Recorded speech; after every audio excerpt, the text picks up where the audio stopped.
There is a line on a piece of paper that trembles before anyone feels a thing. A needle tracing the Earth's quiet breath suddenly jerks sideways. A sharp, jagged mark that says something has moved deep below. This is how the planet speaks. Not in words, but in waves. Not in warnings, but in motion.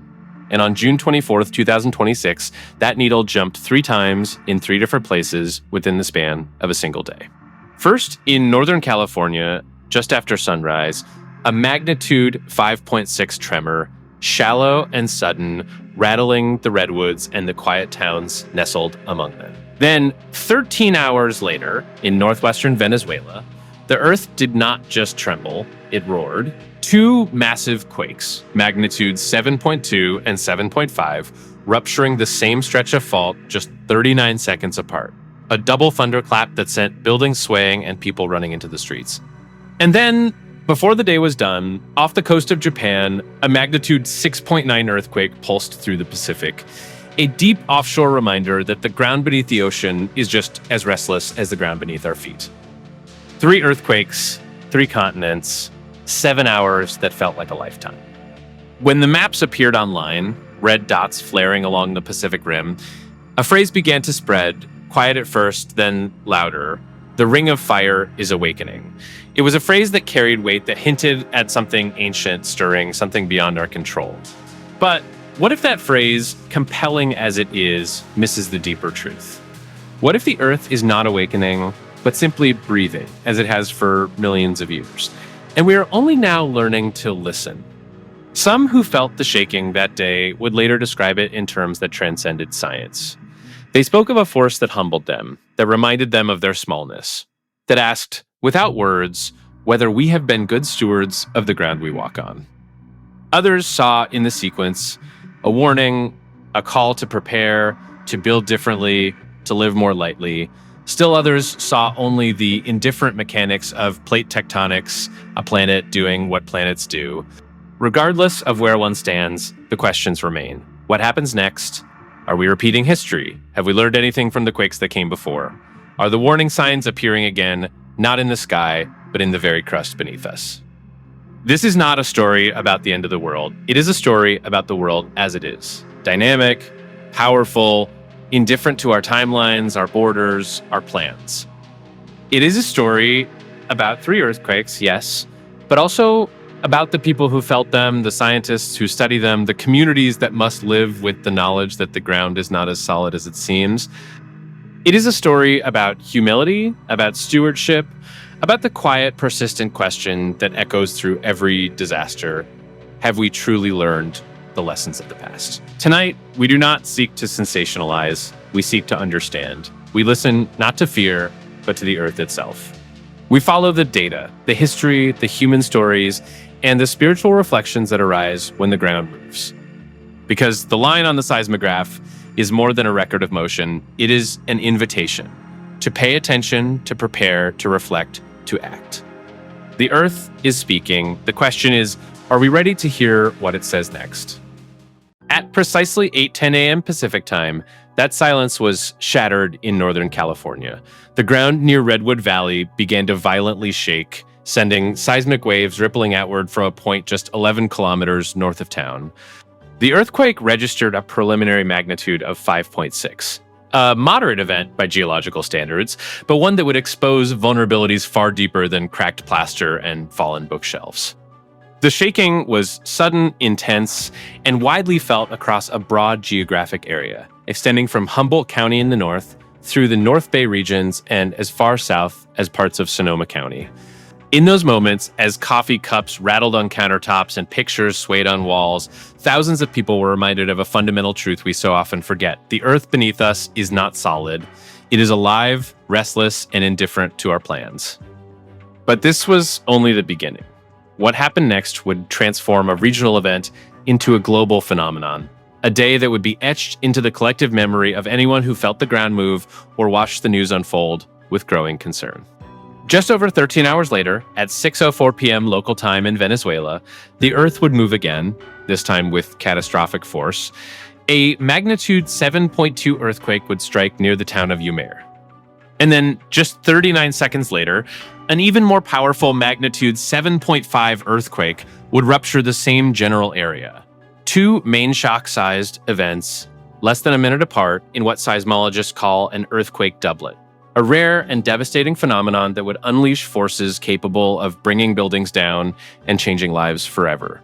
And still, the day was not done. Just 25 minutes after the Venezuelan doublet, at 10:30 p.m. local time in Japan, a magnitude 6.9 earthquake would strike offshore of northeastern Honshu near the city of Kuji in Iwate Prefecture.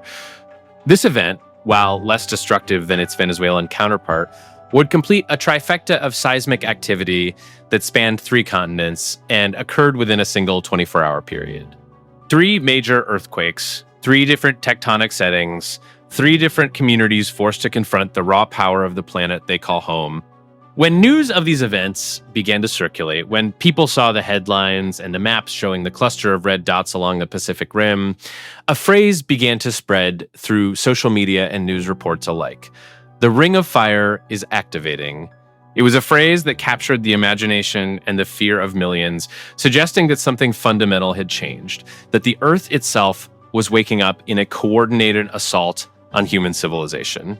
But is this what was really happening, or were we witnessing something else entirely? Something that speaks not to a global activation, but to the persistent, unchanging reality of living on a dynamic planet. Some survivors would later describe these events in spiritual terms, speaking of a force that reminded them of their smallness in the face of nature's power. Others would wonder, quietly, whether this was a warning. A literal punishment for our collective failure to prepare, for our assumption that technology could shield us from the ancient rhythms of the earth, for our neglect of the vulnerable and the poor who always suffer most when disaster strikes.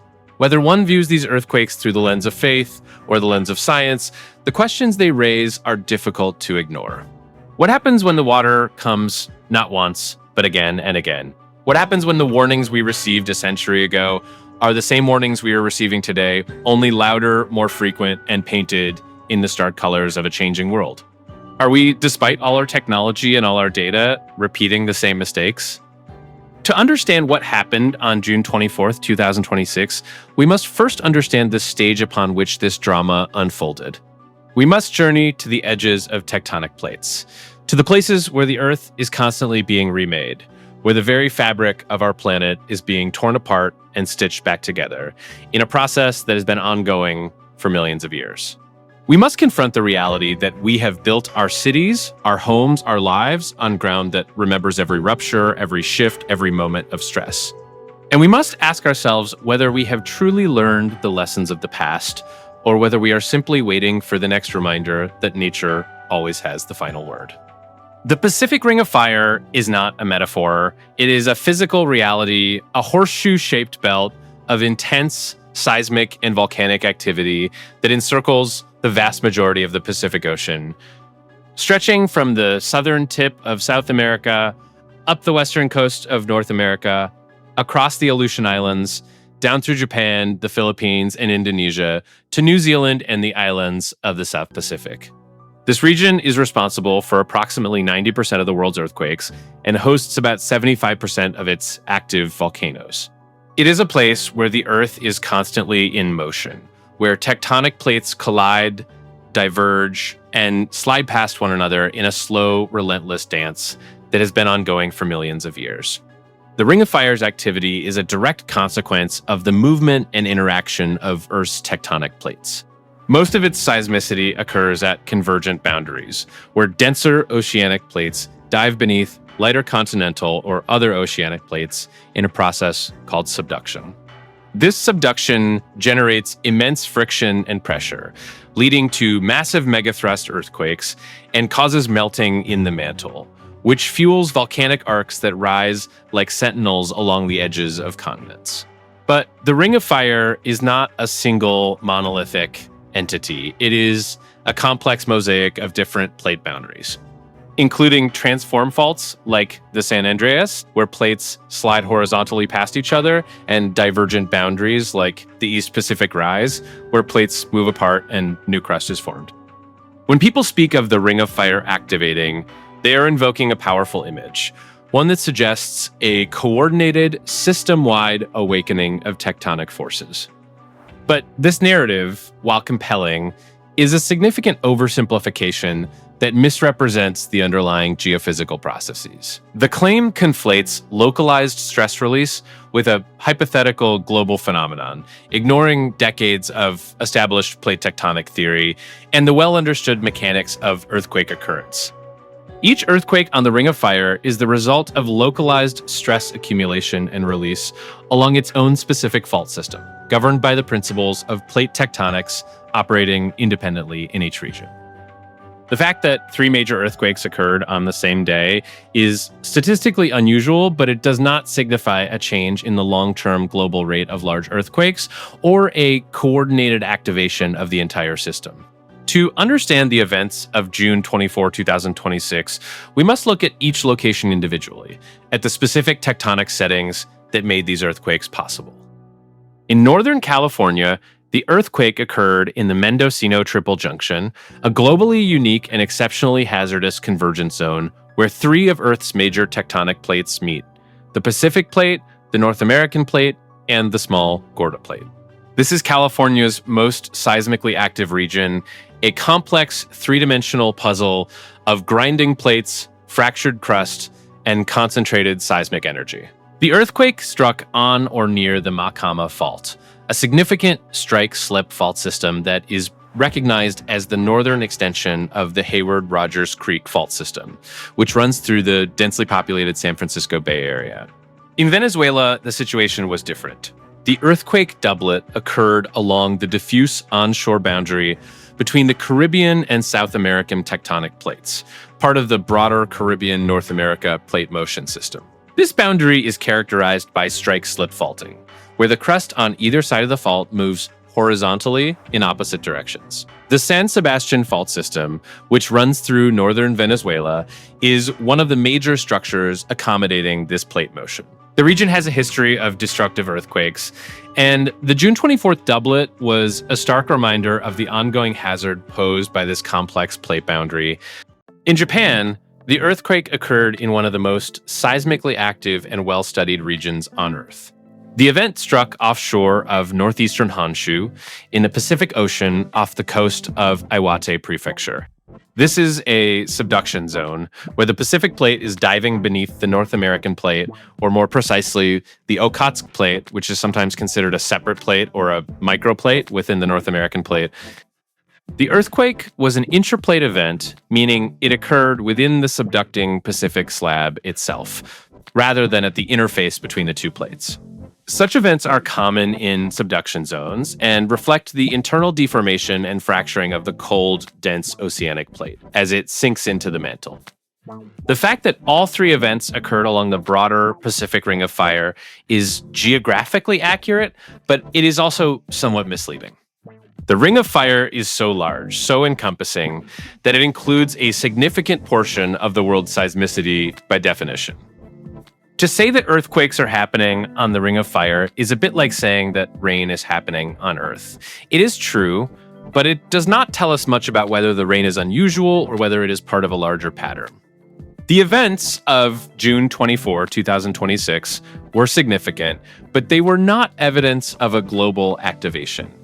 They were evidence of a planet that is constantly in motion, constantly releasing stress, constantly reminding us that we are living on the edge of continents, on ground that is far less stable than we would like to believe.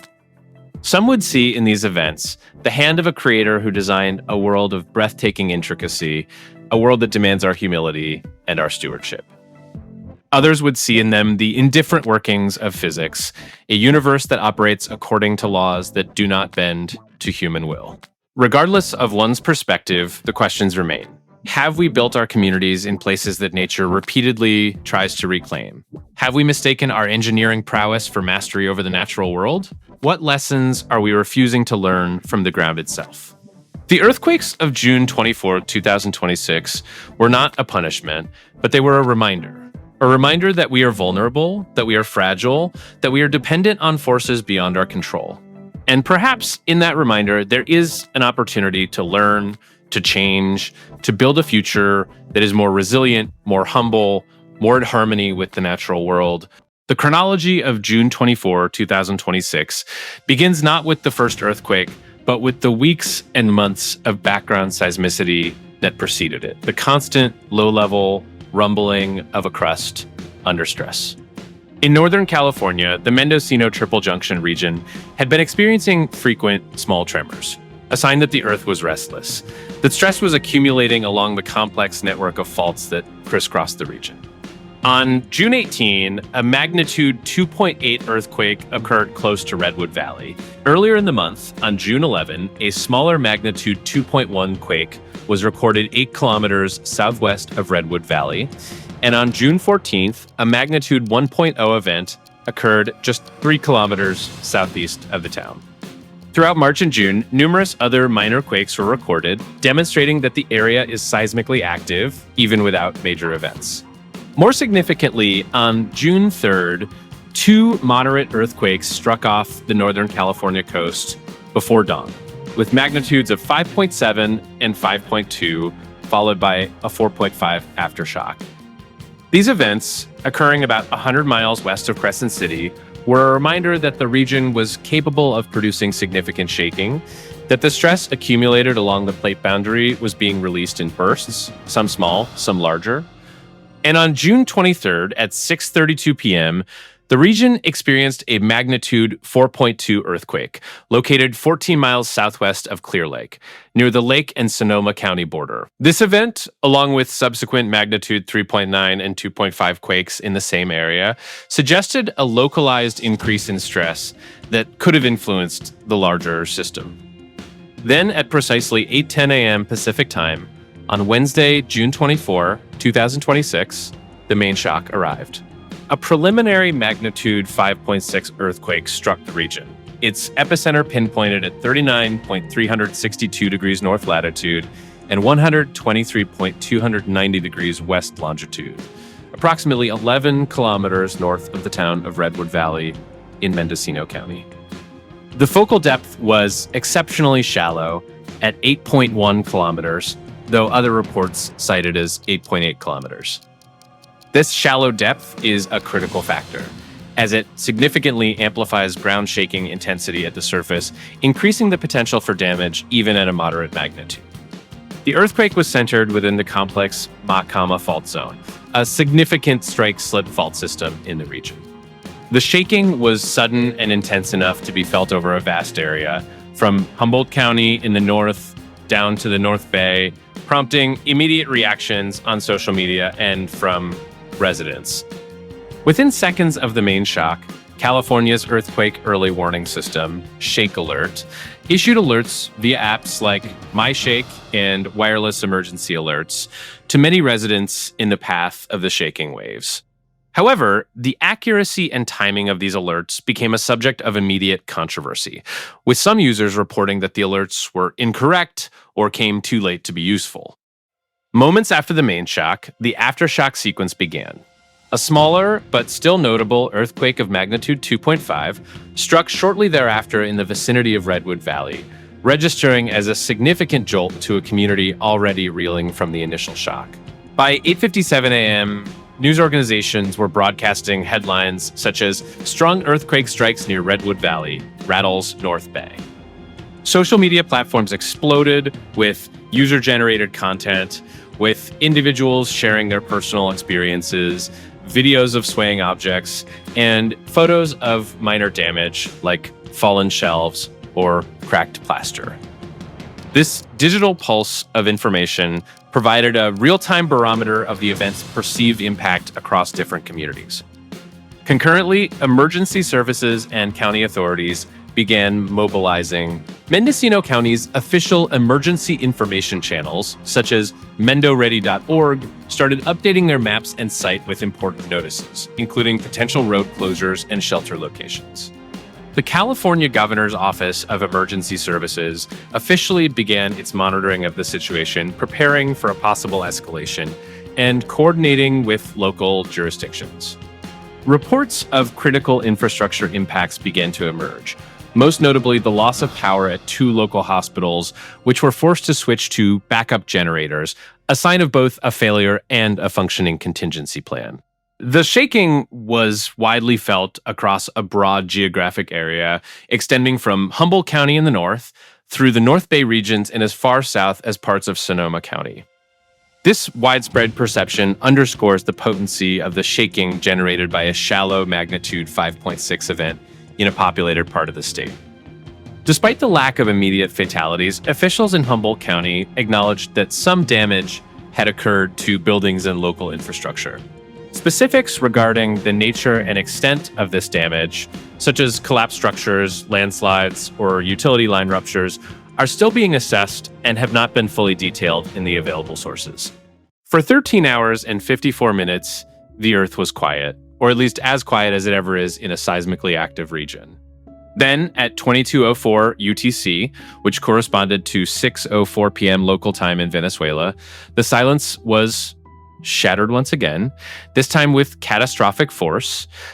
A powerful magnitude 7.2 earthquake struck near the town of Yomer in Yaracuy State, its epicenter located approximately 23 kilometers southeast of the town. The earthquake was extremely shallow, with a depth reported between 10 and 22 kilometers, though the USGS final determination placed it at a depth of 10.0 kilometers. The mechanism was strike-slip faulting, occurring along the diffuse onshore boundary between the Caribbean and South American tectonic plates. And then, just 39 seconds later, at 22:05 UTC, the Earth moved again. A larger magnitude 7.5 earthquake ruptured the same general area, its epicenter separated from the first by only 5 to 10 kilometers. This proximity and the short temporal gap are defining characteristics of an earthquake doublet, a rare phenomenon where two main shock-sized events occur in close succession and are causally linked. Unlike a typical main shock-aftershock sequence, which features one large event followed by smaller aftershocks, a doublet consists of two major shocks of similar magnitude. The mechanism for the Venezuelan doublet was also strike-slip faulting, occurring along the San Sebastian fault system, which accommodates the motion between the Caribbean and South American plates. The immense energy release from these two successive quakes resulted in intense ground shaking, measured up to IX on the modified Mercalli intensity scale, leading to a pager red alert for high casualties and damage potential. The shaking was so intense that it was felt in Caracas, the capital, located over 100 kilometers from the epicenter. Initial reports indicated significant structural damage, with building collapses reported even in the capital. The Venezuelan government swiftly declared a state of emergency in Yaracuy and neighboring states to mobilize resources and coordinate rescue efforts. The doublet sequence complicated the response, as the second larger quake struck while people were emerging from their homes and responders were already on the scene after the first shock. International aid organizations began to mobilize, recognizing the scale of the potential disaster. The Miyamoto International Rapid Exposure Assessment Team issued a preliminary report shortly after the event, underscoring the immediate need for detailed damage mapping and structural safety evaluations. The Earthquake Engineering Research Institute also launched a response to document the performance of structures and gather data for future resilience planning. This event highlighted the extreme danger posed by earthquake doublets and reinforced the critical need for stringent building codes and public education in regions with known strike-slip fault hazards.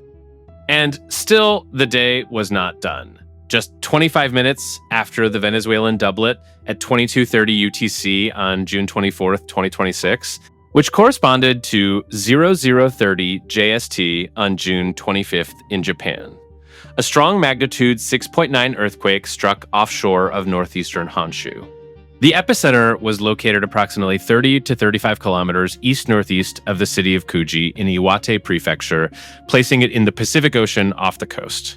The Japan Meteorological Agency reported the origin time as 0030 JST on June 25th. Confirming the UTC time, the depth of this event was intermediate, recorded at approximately 50.9 to 52 kilometers. This depth suggests it was not a megathrust earthquake at the interface between the subducting Pacific Plate and the overriding Okhotsk Plate, but rather an intraplate earthquake originating within the subducting Pacific slab itself. In Caracas, over 100 kilometers from the epicenter, the shaking was still strong enough to cause panic. People ran into the streets, afraid to be in their buildings. A young man named Carlos was in his office on the 10th floor when the first earthquake hit. He felt the building sway, and he thought, this is it. And then, just as he was beginning to relax, the second one hit, and he knew that this was something different, something more dangerous. We are not prepared for this, he said. We have earthquakes, yes, but not like this. Not two so close together. It makes you wonder if we are being punished, if we have done something wrong. In Japan, the story was different again. When the earthquake struck at 0030 on June 25th, many people were already asleep. The shaking was strong, but it was not violent, not catastrophic. It was the kind of earthquake that Japan experiences regularly, the kind that people are prepared for, that they expect. In Kuji, a city of about 35,000 people on the northeast coast of Honshu, a woman named Yuki was woken by the shaking. She sat up in bed and she waited for it to end, which it did, after about 30 seconds. She checked her phone and she saw the news. Magnitude 6.9 offshore, no tsunami warning. She went back to sleep. This is not to say that the earthquake was not significant or that it did not cause damage. It did. But in Japan, earthquakes are a part of life, a part of the landscape, a part of the culture. People are prepared for them. They know what to do. They have building codes that are designed to withstand even the strongest shaking. And so, while the earthquake was a reminder of the power of nature, it was not a catastrophe. It was a test, and Japan passed it. These stories from California, from Venezuela, from Japan are different, but they are also the same. They are stories of people who were going about their lives unaware that the ground beneath them was about to move. They are stories of fear, of uncertainty, of loss, but they are also stories of resilience, of community, of hope. They are stories of people who survived, who helped each other, who picked up the pieces and began to rebuild. And they are stories that raise questions, difficult questions, about our relationship with the earth, about our responsibility to each other, about the meaning of disaster and the nature of punishment. Some survivors described the events in spiritual terms, speaking of a force that reminded them of their smallness, of their vulnerability, of their dependence on something greater than themselves. Others saw the disasters as a warning, a call to change, to prepare, to take care of each other and the planet. Still others saw them as random events, the result of natural processes that have been ongoing for millions of years, processes that do not care about human lives or human plans. Regardless of one's perspective, the questions remain: what are we to make of these events? What lessons are we to learn? And how are we to live, knowing that the ground beneath us is not as solid as we would like to believe?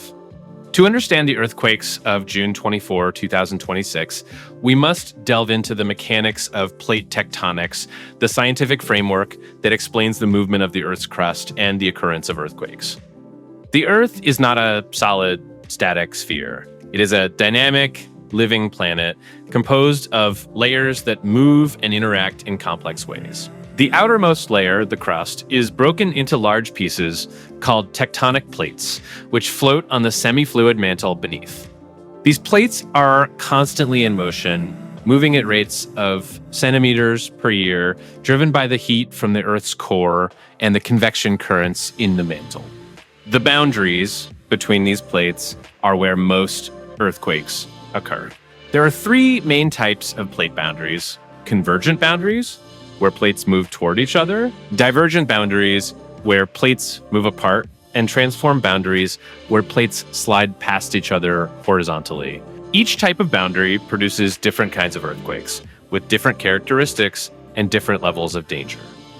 The earthquake in California occurred at a transform boundary, specifically within the complex Mendocino Triple Junction, where three plates meet: the Pacific Plate, the North American Plate, and the Gorda Plate.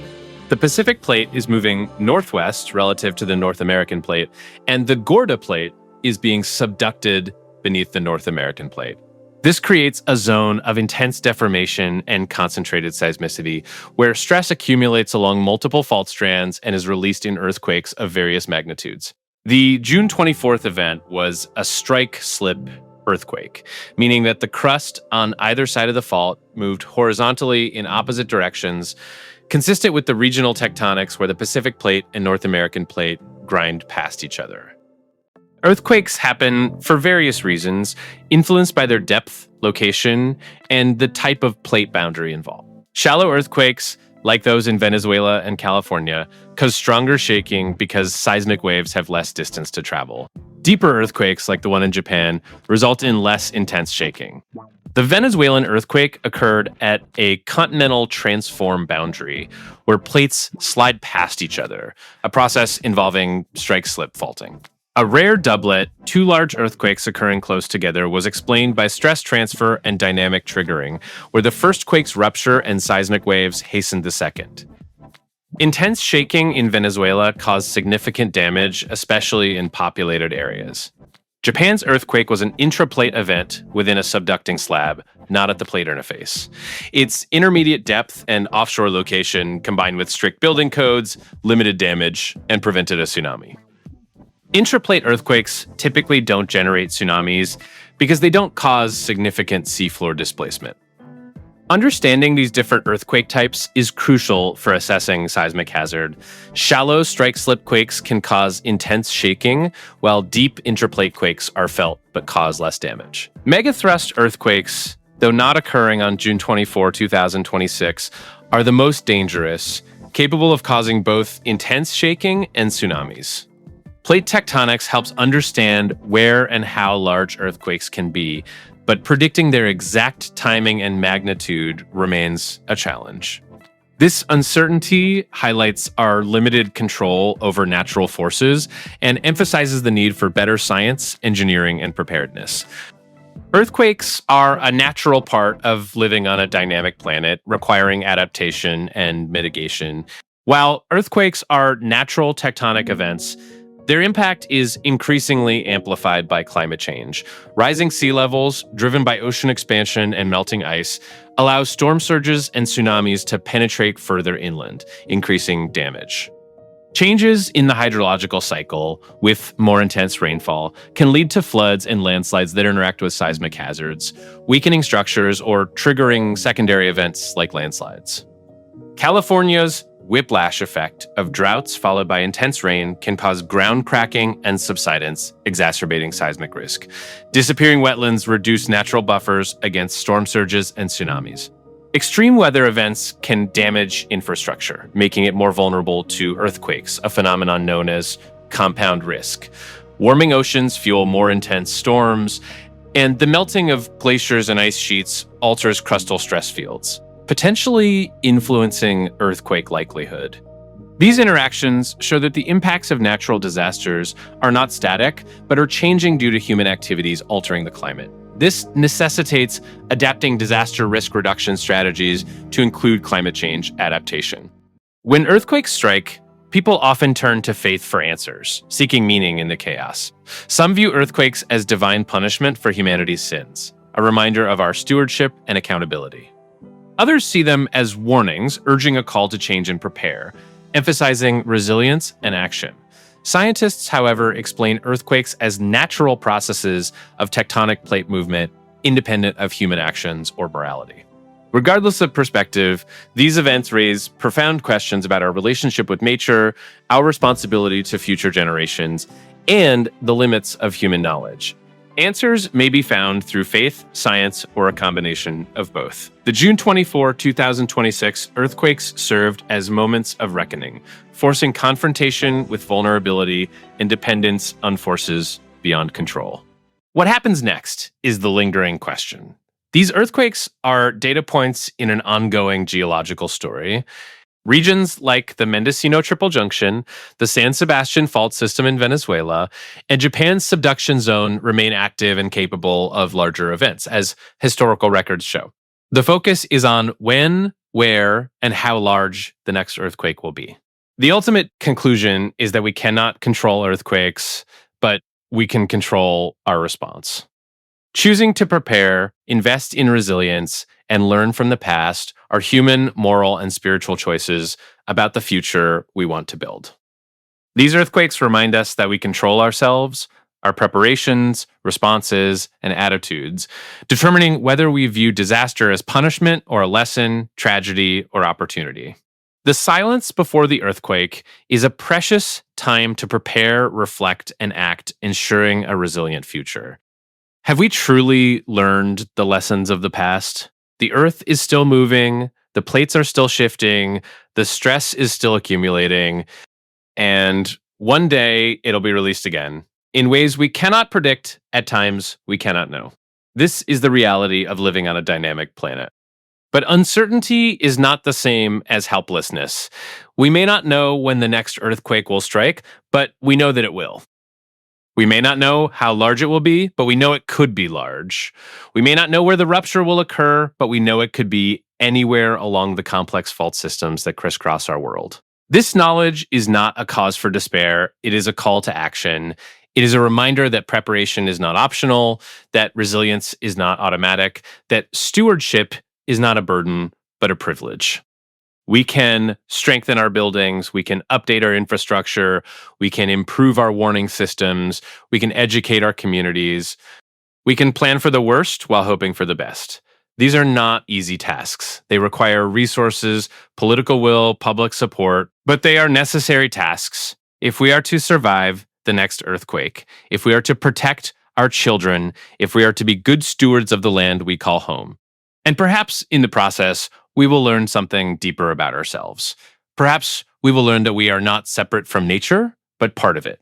Perhaps we will learn that our security does not come from controlling the earth, but from living in harmony with it. Perhaps we will learn that the most important thing we can do is not to build higher walls, but to build stronger communities. These are the lessons that earthquakes have been trying to teach us for centuries. The question is, are we finally ready to listen? The earth is not waking up. It is breathing. Our job is not to fear its breath, but to learn its rhythm and build our lives in time with it.